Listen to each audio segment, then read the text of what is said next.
Friday's announcement was the most substantial sanctions package on Russia that we've seen, certainly in quite a few years from the Biden administration.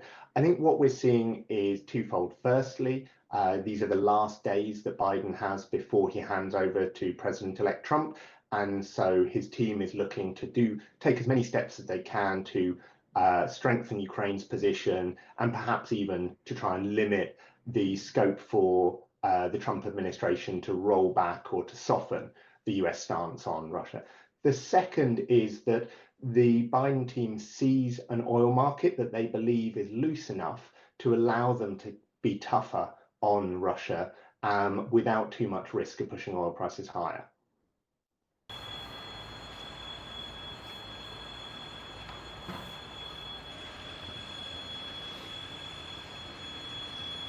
There will be some significant disruption to Russian flows, at least initially.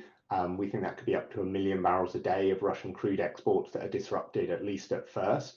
I think that will feed through into higher refining margins and then into higher end product prices for consumers. But this isn't an environment where prices are anywhere near as high as they were in sort of 2022. So those price increases will be from a lower base, but they will start to be felt and they will put some upward pressure on inflation if they're sustained.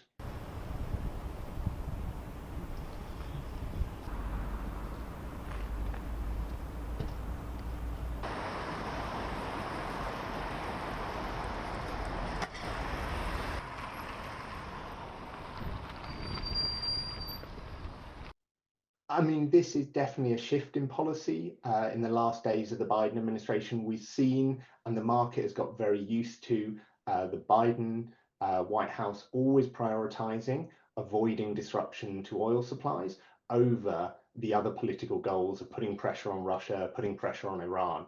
And that view seems to have shifted in the final days in office. I think maybe these are lists of targets that have been known about and identified for a while. And the sense is before they leave, this is one last go to do some of the things that they were too cautious about doing before the presidential election.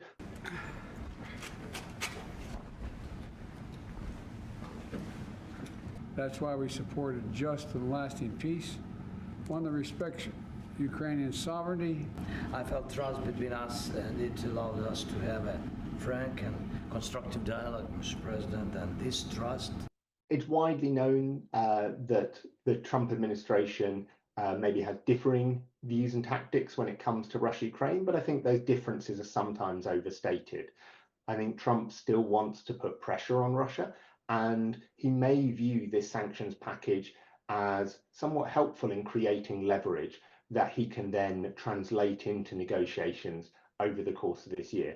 But one of the important things that has been built in here is that the sanctions have been written in such a way that that any removal or reversal of most of them would require congressional review.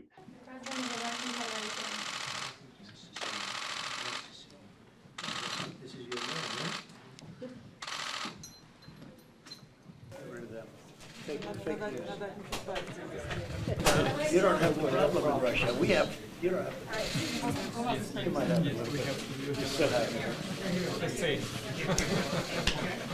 But on the diplomatic and political level, we've already seen an angry response from the Kremlin, and we may see more focus on the battlefield in Ukraine, more attacks on Ukrainian energy infrastructure, not only to send a message to the US and the West, but also because I think President Putin is looking at a narrowing window to strengthen Russia's position on the field before he accepts that he has to move into negotiations